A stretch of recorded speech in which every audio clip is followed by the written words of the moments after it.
are still there in these locations to this day. Ida! What's wrong?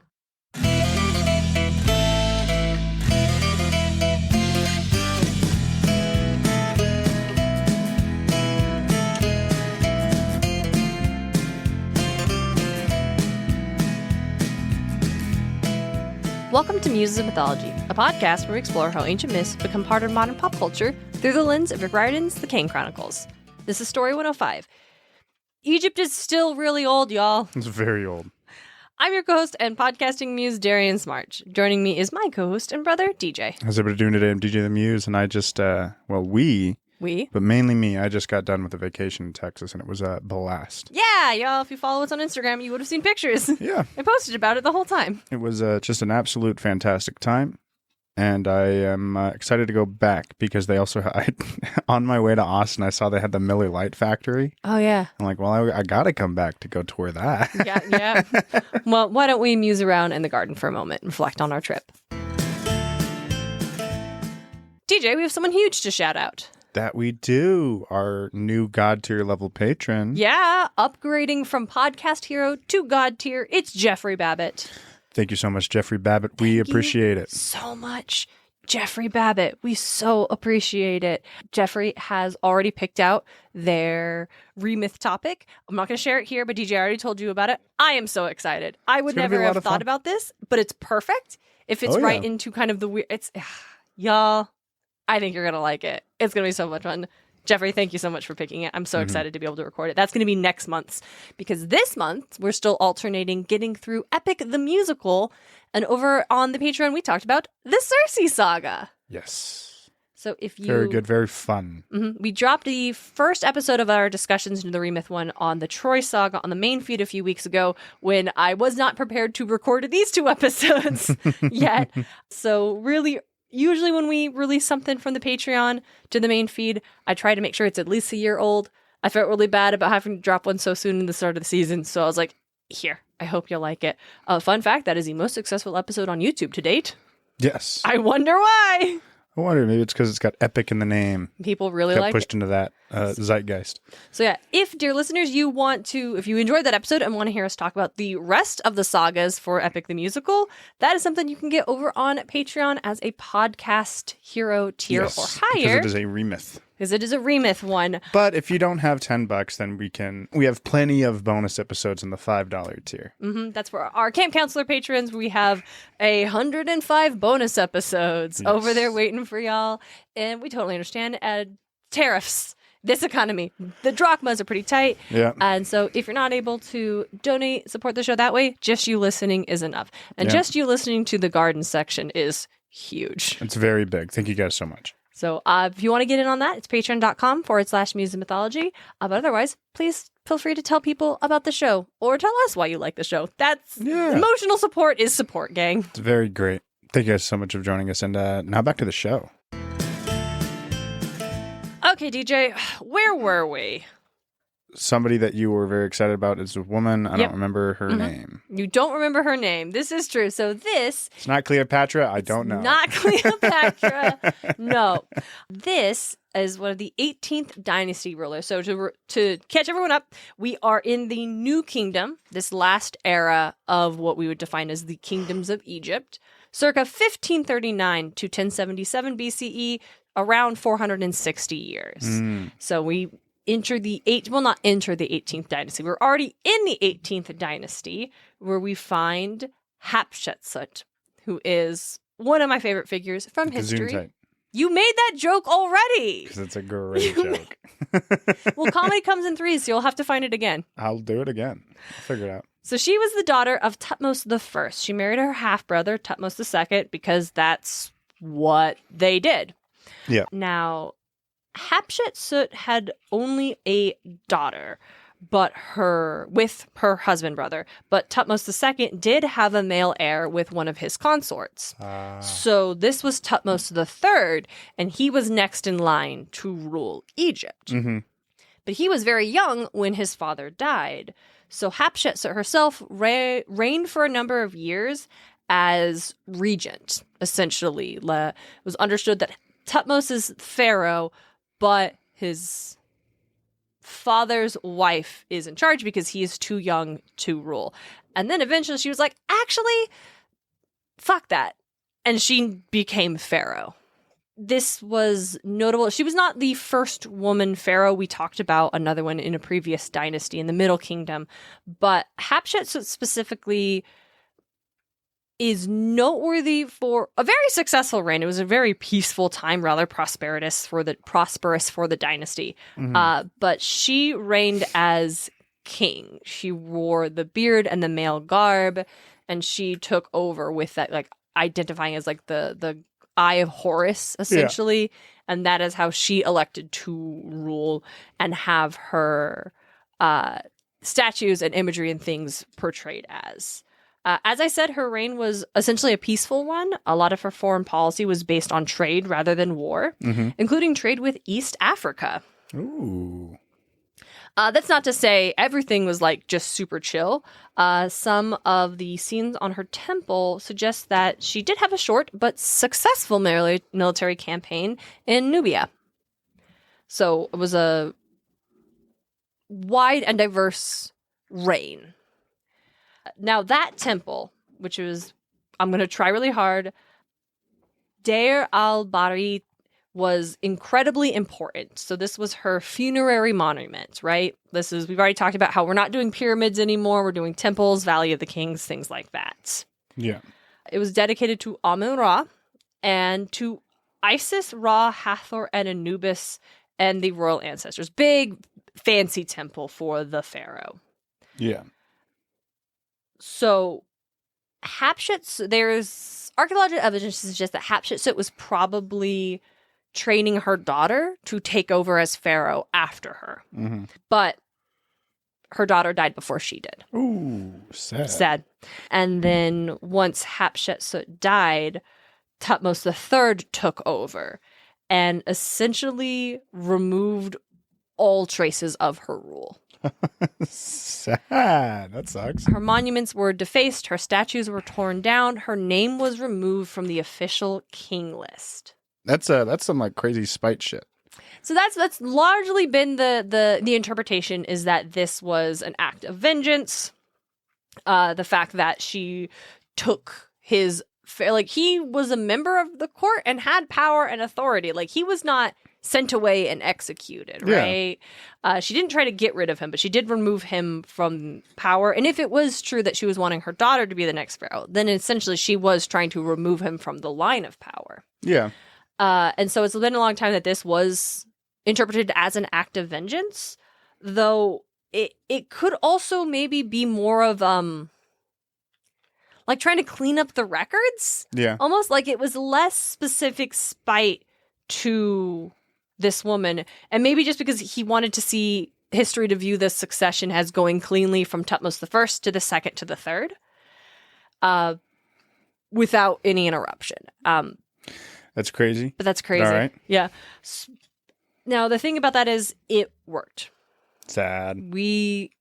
Hatshepsut was Largely forgotten. Completely forgotten until 1822, when hieroglyphs were decoded and scholars were allowed to read the inscriptions on the temple of her, on her Deir al-Bahari temple.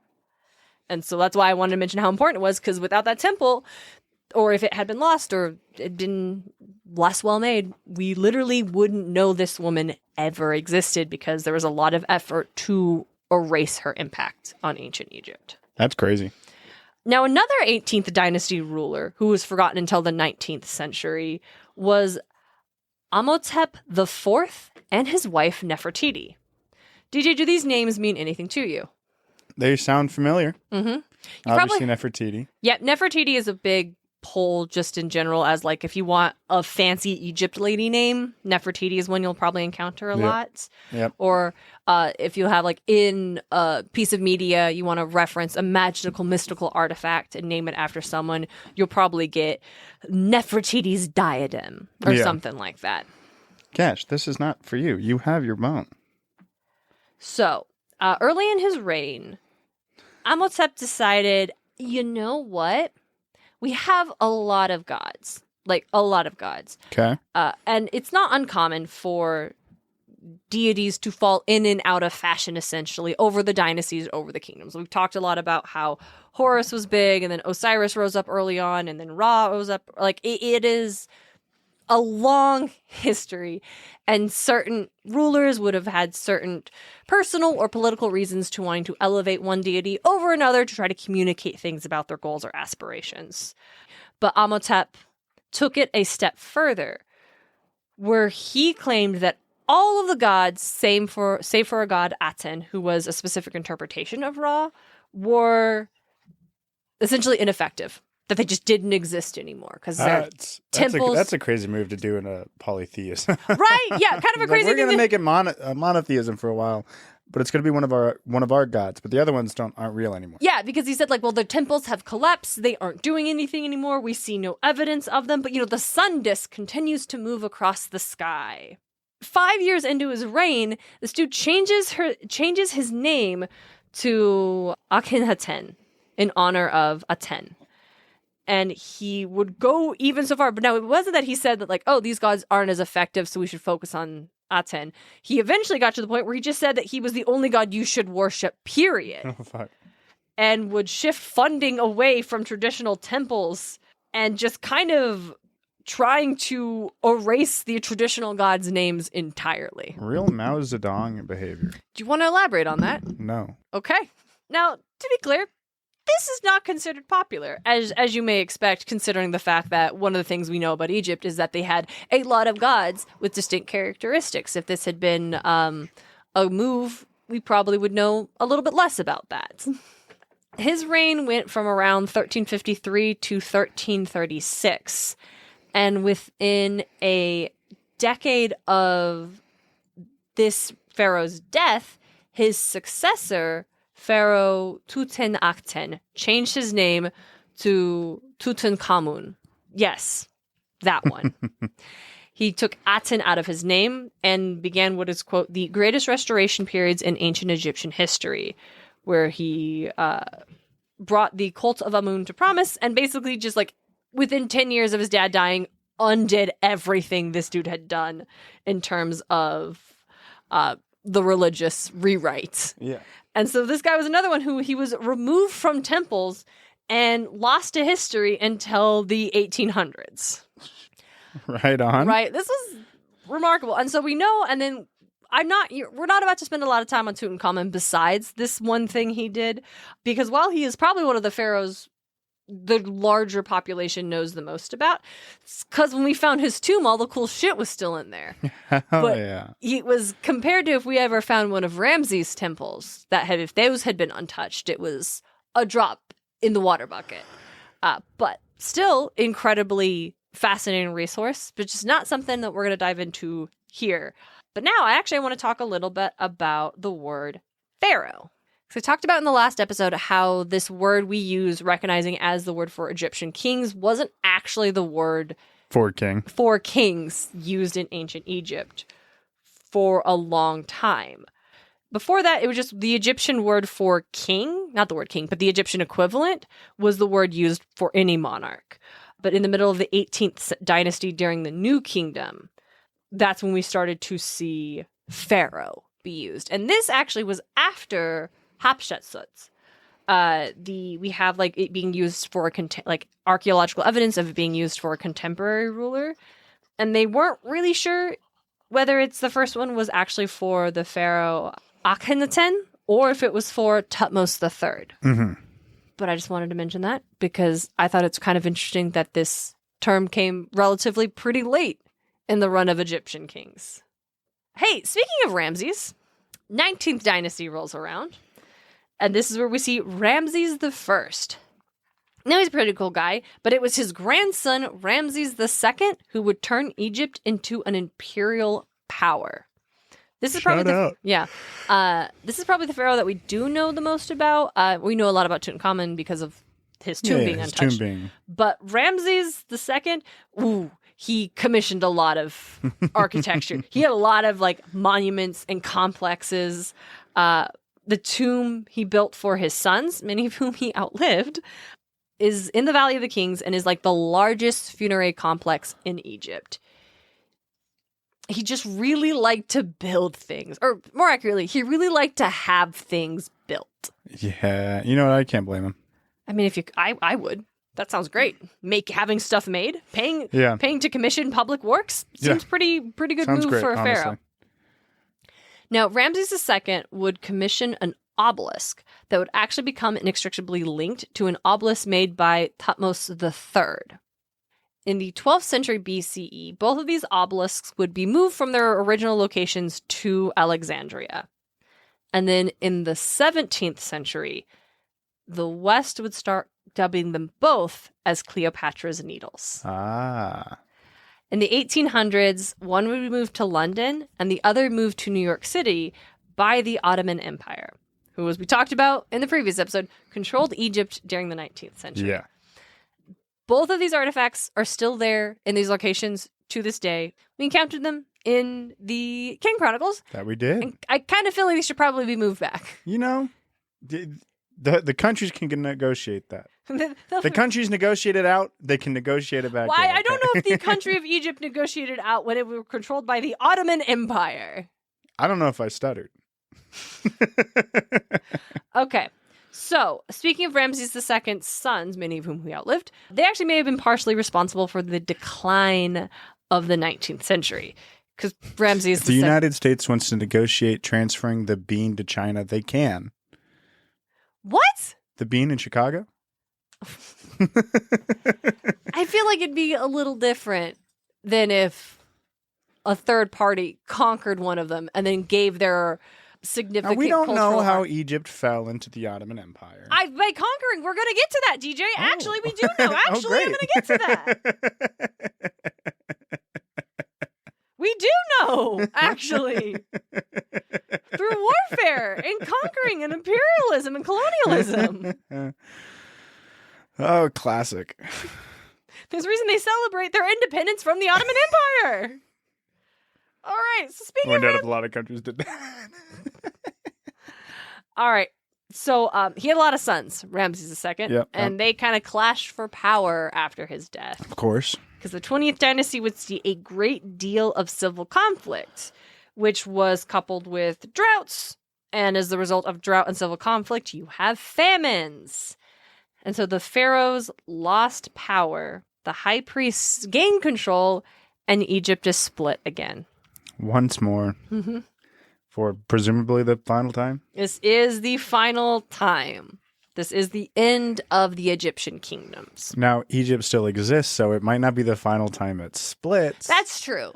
In the context of the history where we're going from the first unification of Egypt all the way through Cleopatra VII's death, as Rick Riordan had framed it himself in the book, this is what we're going with. This is the last time. This is the era we're talking about.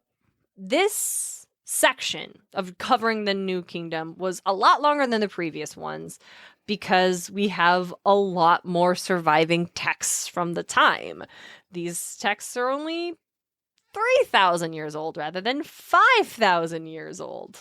We have two examples of rulers who were attempted to be erased and are instead rediscovered. There are likely a number of Old and Middle Kingdom rulers that suffered the same fate, but nothing of their legacy survived long enough for us to rediscover them. Mm-hmm.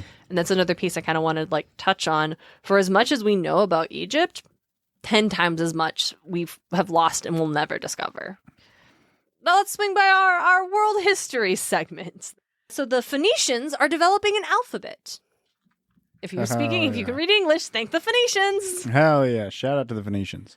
The first civilization of Central and North America begins to come into being. This is the Olmec. Uh-huh. King David of the Bible ruled during this time.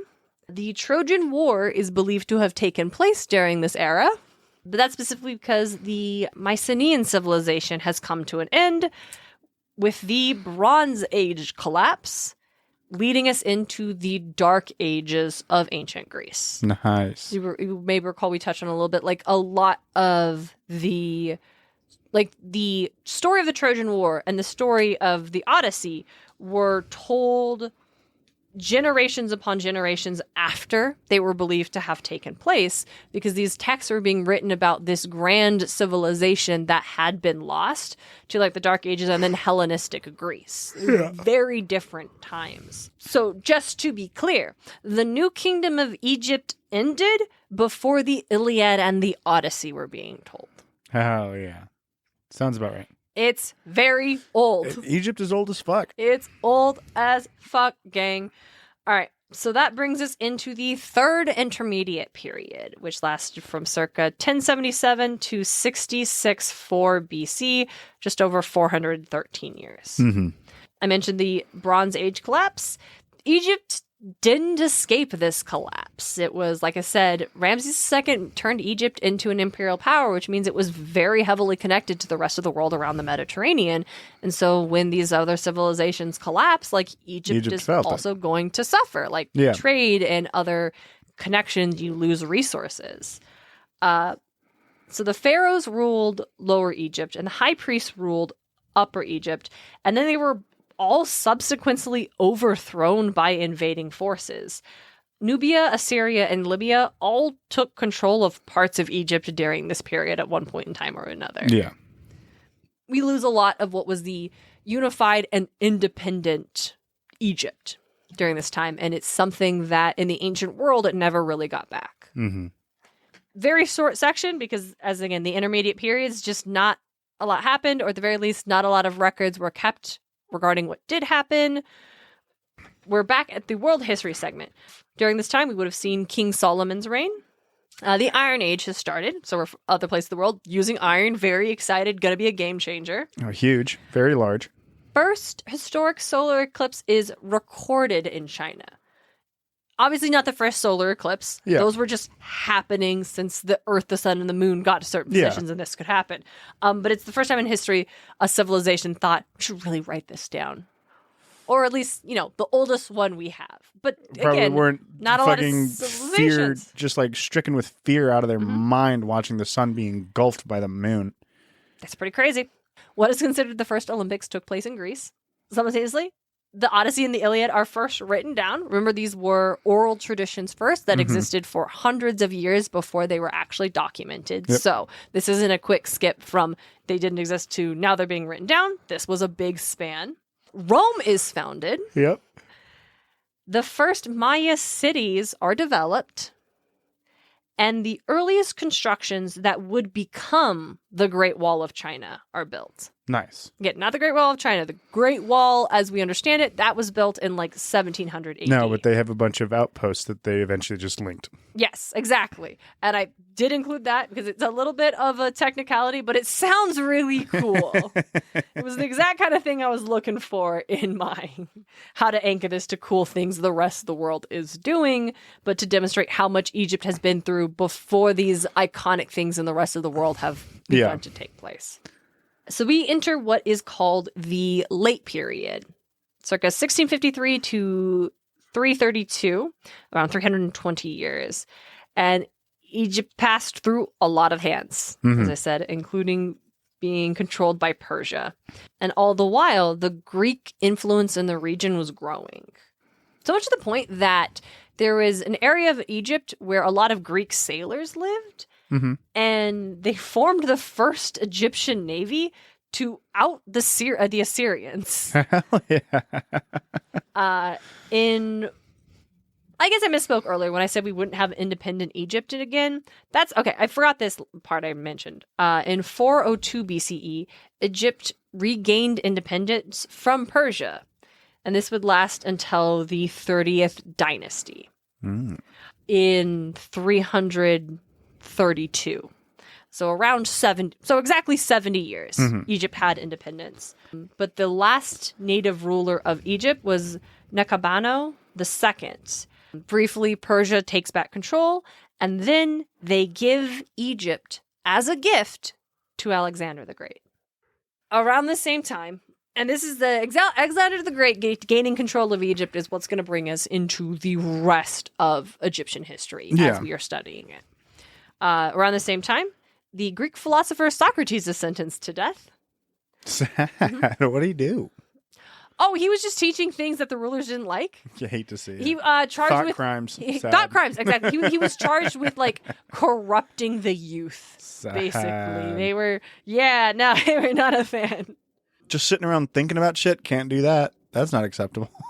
So the earliest mound builders of the earthworks in North America were active during this time. Plato taught Aristotle. Confucius is born. And the Mahabharata, which is the longest epic poem in history, was composed in India. Ooh. And now we've entered the Ptolemaic period, which will last from 332 to 30 BCE, 302 years. So, Alexander the Great gets Egypt. He has this vast empire. And then he dies. And it gets broken up into his various supporters. And his general Ptolemy takes over Egypt, which is where we get the Ptolemaic period, with Greek Hellenistic rule. Because to be clear, none of these rulers are native Egyptians themselves. Even though it lasts 300 years and they were born in Egypt, they were all of not just Greek Hellenistic descent, but like their partners were of Greek Hellenistic descent. They were not marrying locals. Yeah. Well, that may not be entirely true, but some might have, but like it wasn't popularly practiced. I mean, if they're royals, they're going to marry other royals. And at this time, Egypt no longer has its own recognized royal family anymore. And so these pharaohs were also practicing like Greek culture themselves, though they would call themselves pharaohs, and they would take on certain cultural, like local customs to try to like gain the support of the actual like Egyptian people. They were still very much Greek because, you also like have communication with like Greek and Rome. So during this time, the library and the lighthouse of Alexandria are built. And while Hellenistic customs didn't erase Egyptian traditions, like I said, the Ptolemaic rulers did attempt to get the loyalty of the local people by following local traditions and building new temples in the Egyptian style, supporting traditional cults and, portraying themselves as pharaohs. They very much lived a Hellenistic like life, including like building a complex system of bureaucracy that was very much mirroring like Greek traditions, and also specifically like exploited the local resources to benefit the Greek ruling class over local Egyptians. Like the Egyptian people very much became second-class citizens and were very, very like rarely involved in military, political, or economic affairs. They did have power over like local and religious institutions, but the only way they were ever given power at a higher government level was if they like Hellenized themselves, essentially embraced and became more Greek. Did you remember that priest I mentioned way back when we talked about the Old Kingdom and the pharaoh who is stated to have been felled by a hippo? No. I mean, vaguely. So I remember the hippo story, but you remember that? Well, good. I'm glad that stood out to you. Manetho. That sounds right. Manetho was alive during this era. And like the Egypt as it was profoundly different than it had been 3,000 years ago. And not just because the Hellenistic Greeks had took control. If we were to look at 3,000 years ago from today, it would be 980 BCE. Which, in case you're not keeping track of all these numbers throwing you, which I don't blame you, why would you? There's not going to be a test. This was during the third intermediate period of Old Egypt, where the Olympics started, Rome founded, and Maya cities were on the rise. Yeah. Like, that is how old the earliest days of Egypt were when Cleopatra VII would come into power. Mm-hmm. As it said, we're closer to Cleopatra than Cleopatra is to the construction of the Great Pyramids. Yeah.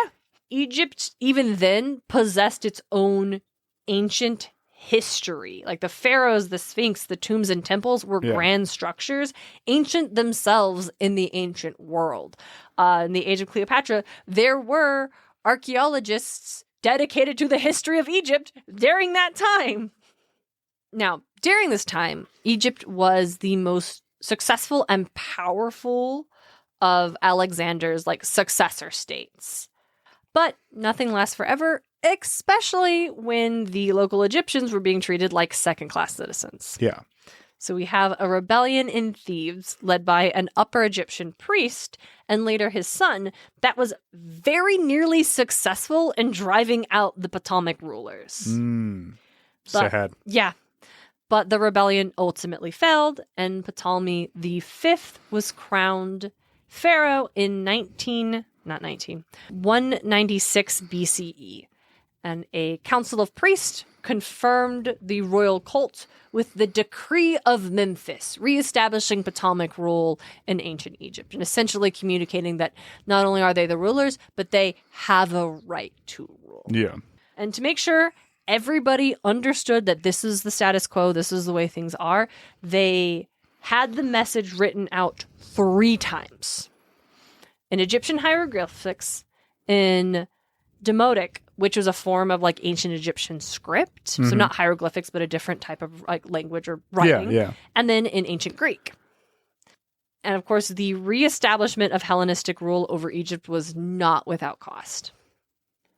In time, Rome would conquer Egypt, and when Emperor Theodosius I converted Rome to Christianity, he closed all of the non-Christian temples in 391 AD. So hieroglyphs were no longer used because they had been used at that point because you had this other form of script that was kind of the common language. Yeah. Hieroglyphics largely were used for ceremonials, temples, things like that. Once you have them all closed, that completely falls out of fashion.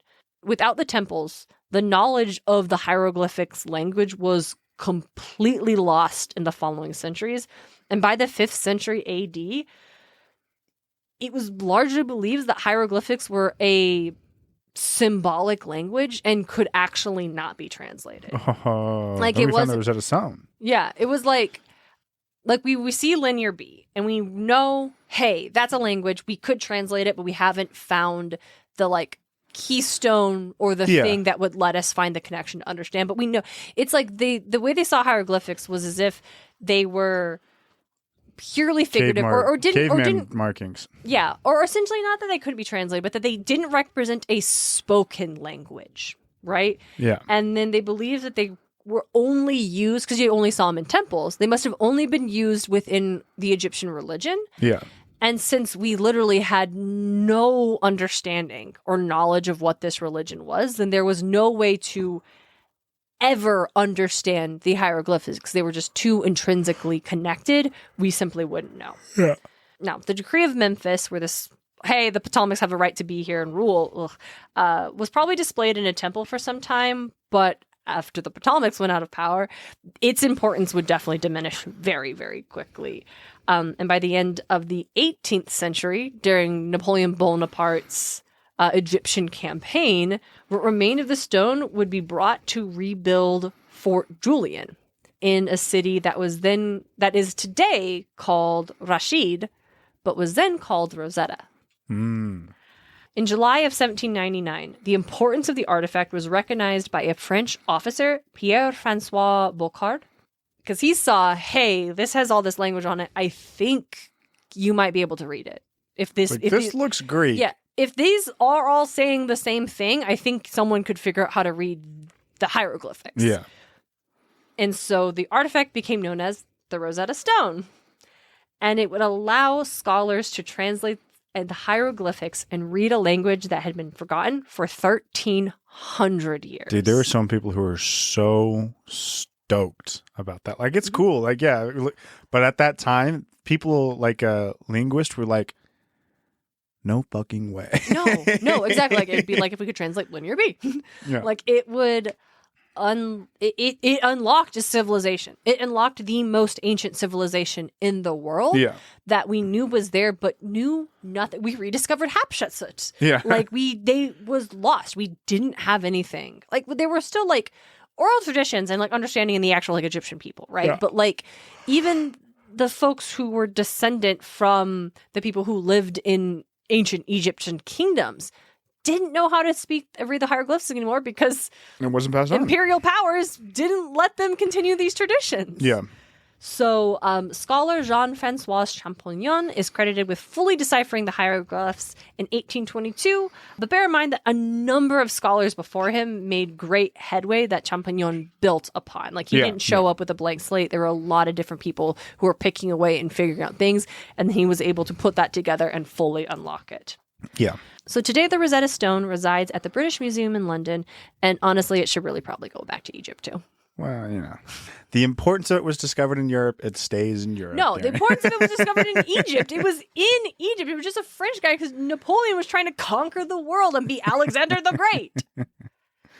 All right, so we're going to go back to the Ptolemaic period with its very last ruler and the last pharaoh of Egypt, Cleopatra VII.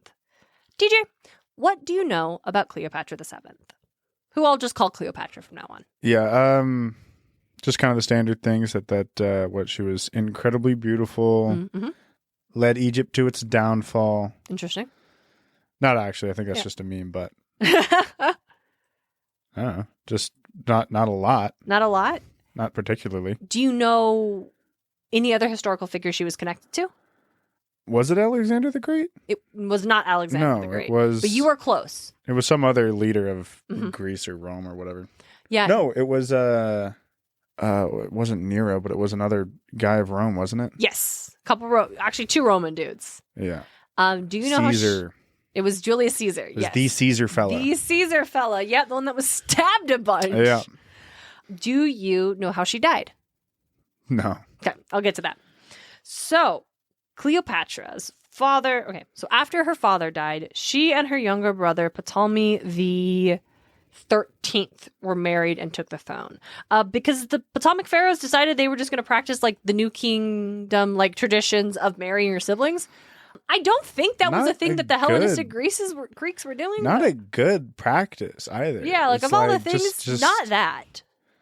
Overall, Not great. Now, once this happened, Ptolemy's advisors stripped her of her power and authority. Oh. And she went into exile. Cringe. You hate to see it. I'm not really sure why they decided to kick her out, but like they did. They decided they just didn't want her around and got rid of her. Maybe because she was older than her brother and they didn't want to risk. I don't know. Yeah. I don't know. So she went to exile and she decided, I'm going to raise an army and reclaim the throne.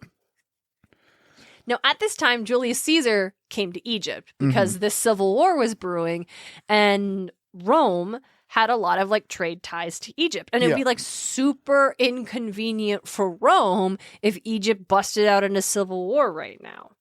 So he met with Cleopatra and decided that he was going to support her. Uh-huh. And with that support from Julius Caesar, Cleopatra was successful. She reclaimed you got the throne. fucking Rome back. And you better be successful. Yeah. So she reclaimed the throne, married a different younger brother. Because, okay. All right. But she remained tight with Julius for the rest of his life. They had a kid together. There you go. And she was worshipped as pharaoh. Yeah. Like, she took over this. There is a lot... the historical and archaeological understanding of Cleopatra waxes and wanes, kind of, depending on who's telling the story. Sometimes you'll get a version of Cleopatra who was vain and frivolous, who just wanted... or power hungry or lovelorn, led Egypt to its downfall, things like that. Other times you'll get a version of Cleopatra who is ambitious and cunning and wise and just got caught up in the fallout of Rome post Julius Caesar and things like that. I think as is with any figure, it's going to be more complicated than that. But I super don't love Riordan's decision to portray her as, I think she's called silly at one point in time. Probably. Like, she is personally blamed for the fall of Egypt. I think Iskandar says that she tried to channel Isis and couldn't do so because, she's not blood of the pharaohs. But we go through how many times throughout the dynasties someone that we fall in the kingdom splits and then a new dynasty comes up and they're not connected to the same dynasty. So it's like, where do we get... She was pharaoh of Egypt. but not. It's Should just be a blessing there's- bestowed on you by a priest. There's something there with the fact that this isn't like a conquering colonial power that has taken over Egypt, wherein the Egyptian deities would reject them, that Yeah. I'm not mad about, but I don't feel like Riordan took that stance portrayed that. Yeah. But another thing about Cleopatra is she was the only Ptolemaic ruler who actually learned the Egyptian language. The rest of them just spoke Greek. She actually learned Egyptian to be the ruler of Egypt. And I do think that should earn her a degree of like respect in terms of like studying ancient rulers. Not many are willing to learn the language of the common people. Yeah, and that doesn't erase the colonial imperialism of it all. But if we're like just talking about Cleopatra, a figure who's often historically dismissed as being, just so hot. Yeah.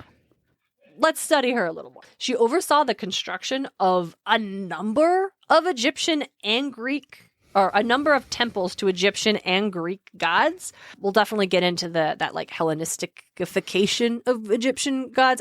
I couldn't include it here. I'll figure out a place for it. Yeah.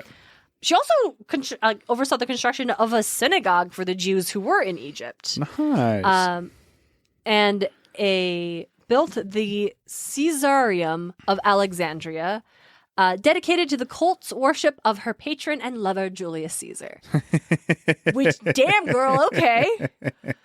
But yeah, she did she wasn't lounging around eating grapes, right? She was an active ruler who I didn't know she had to like regain the throne after getting kicked out. Like, that's fascinating. Why is that not more reoccurring theme of Egypt? I'm trying to think. No, I heard about that before where she had to lead it, and I feel like it was in one of Riordan's books. I don't know. Because it definitely wasn't in Kane Chronicles. It wasn't in Kane. I think it was in Trials. Just Apollo maybe mention it? I think either like Apollo or one of the other, I think like Nero or something. Potentially like that. later on, Riordan was like, I didn't do a good job with Cleopatra. Let me fix that a bit. Because I remember hearing about that. Yeah.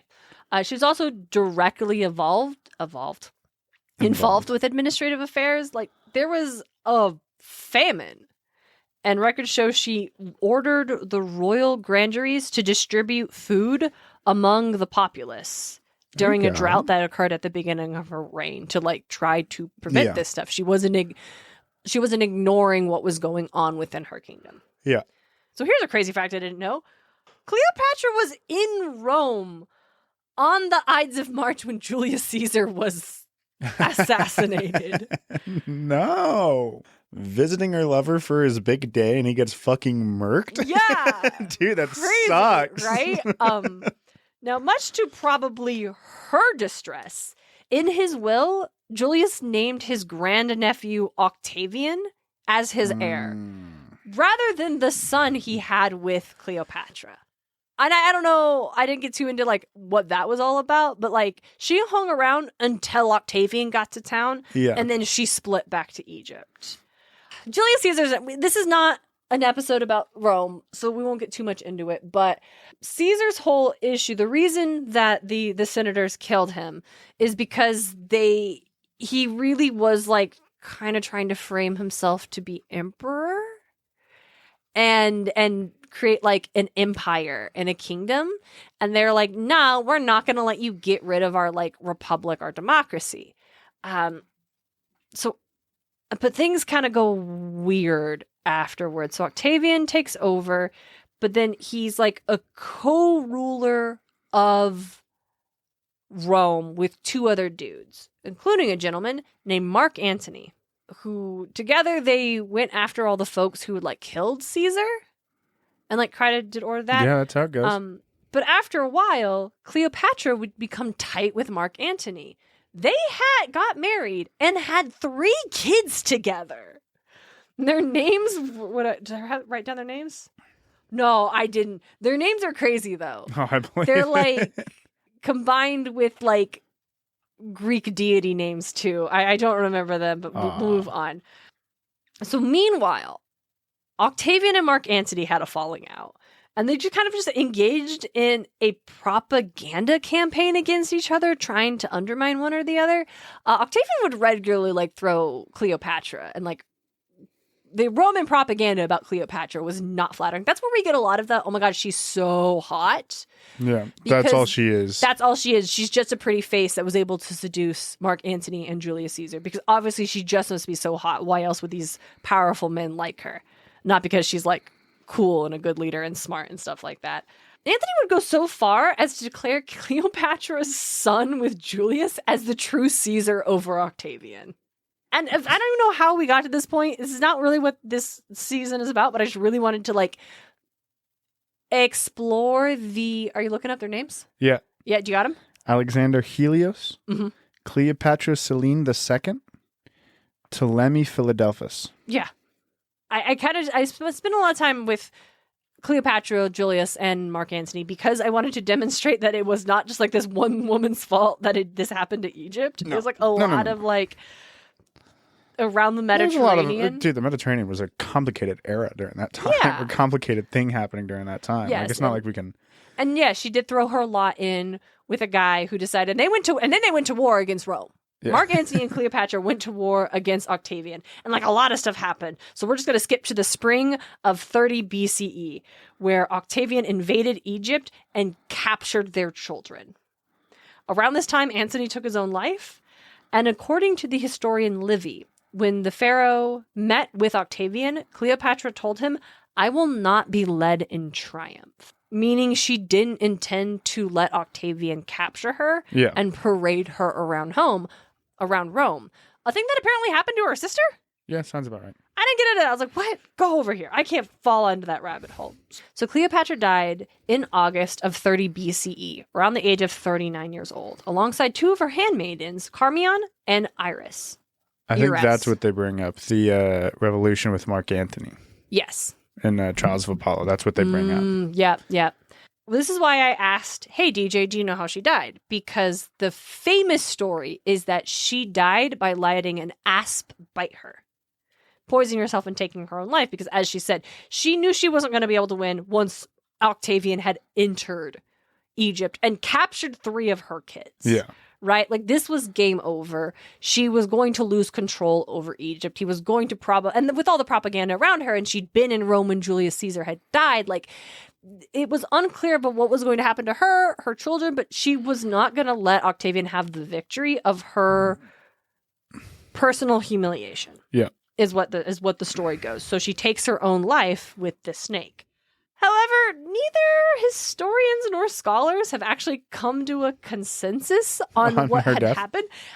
It is likely that she died by poisoning, possibly by stabbing herself with a poisoned hairpin, because Octavian wouldn't have wanted to let her do this. Well, yeah, he would have wanted the victory. Right? And so they were under guard. And like I said, the 2 handmaidens died as well, taking their own lives. So one story is believed that Cleopatra had a hairpin that had been poisoned, and they used that to stab themselves with to administer the poison. There are lots of other reasons like why the asp story came about. It's a general mystery. Some say that like maybe Octavian did let her take her own life to choose her own fate rather than fight her as a sign of respect.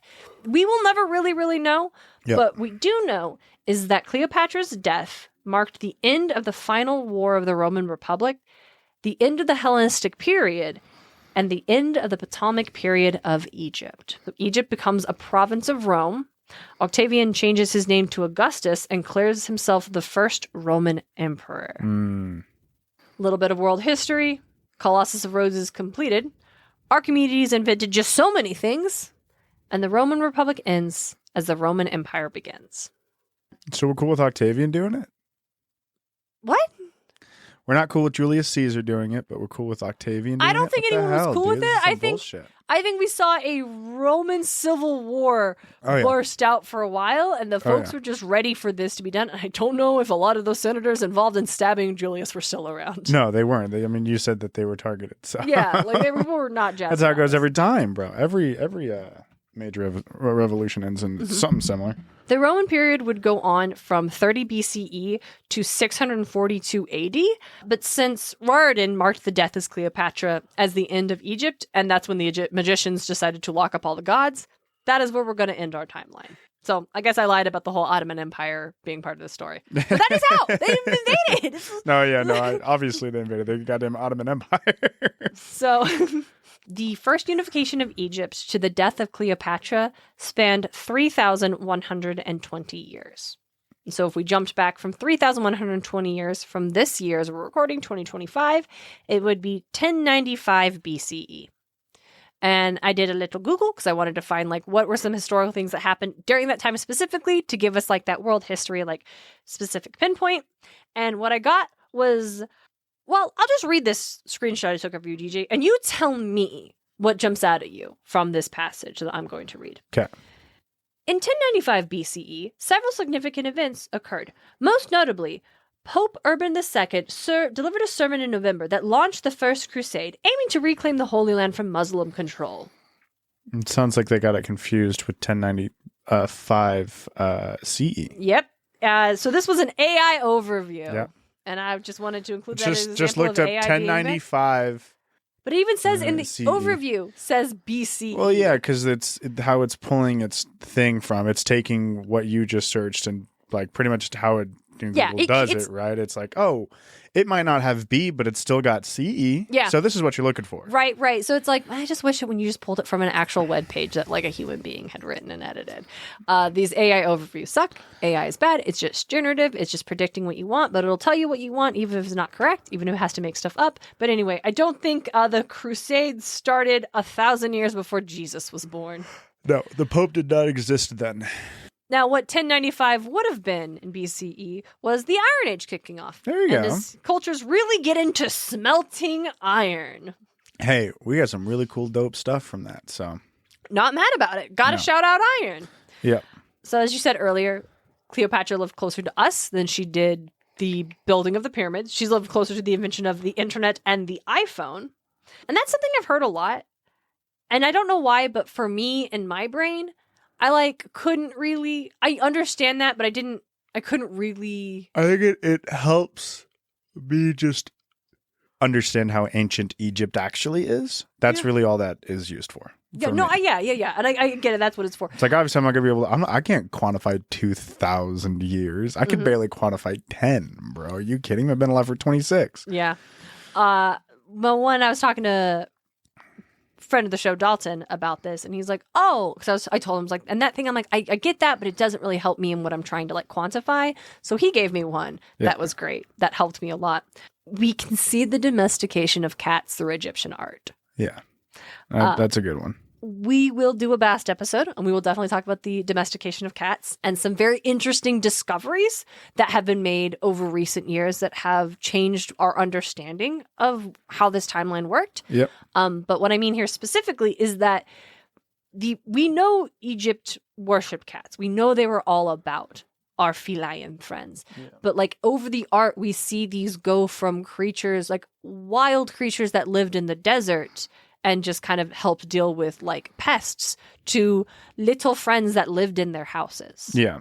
And that truthfully just happened by people setting out food for the wandering gods that eliminate pests. Yeah. And eventually those, like, just they noticed, oh, this is the same one coming and visiting me every time. It lives in my house now. I guess he's just hanging out. I'm not going to kick him out. That's a god. That's a god. But also, like, the fact that it like how in the art it becomes so casual to be like, cats live in our house now. Yep. They didn't, and now they do. Like, that's really where I was like, okay, that's a long time. Like, we see them go from valued creatures who hunted poisonous snakes and rodents to beloved house pets who lived alongside their humans. And so the reason I wanted to break down this timeline in these 2 episodes is because to really, really underline how much time had passed, to help communicate that the beliefs around the deities and stories changed so much over this vast and ever-changing culture. And not to mention the stories that we just lost after 1,000 years. Like, we lost pharaohs. Can you imagine like the ethereal stories about figures that we just don't have anymore? unlike with Norse mythology, we do have artifacts that provide a great deal of insight into when these myths were part of a living tradition, right? Like translating the hieroglyphs on the wall and understanding the beliefs, like those are first, what's it called? First person? Founding. Not founding. It's like when you're getting a source. Primary. Oh, Those are primary. primary sources for these tales. But we can't claim that we fully understand how Anubis or Bast or Horus were seen throughout the entirety of ancient Egypt. Like, we might have a few pieces from vastly different time periods. We can see how they changed, but we'll never get a full picture of what that looked like. So this season of Muses of Mythology is going to cover the deities and the stories as best as we understand them over the pieces that have been stitched together after surviving for thousands of years. Yes. And I'm going to include notable eras when they're available, like specifically when certain deities rose and fell in popularity, because I think that's super interesting context. But like, let's say you wanted me to tell you about Batman, but I was only allowed to give you one sentence for about a thing that happened to the character over every decade. It would be pretty choppy and kind of weird. And so from that, we just have to extrapolate things. So this is not a perfect metaphor, but does that make sense? Yeah, it makes sense. Yeah, like you wouldn't have... It would be, for like some sense, it's probably just be like, and this is when this is the decade this character was introduced. And you're like, oh, can you tell me more about that? No. I literally can't. Moving on. All I know is he just came around during this time. Yeah. He shows up at later stuff, sure, but this is...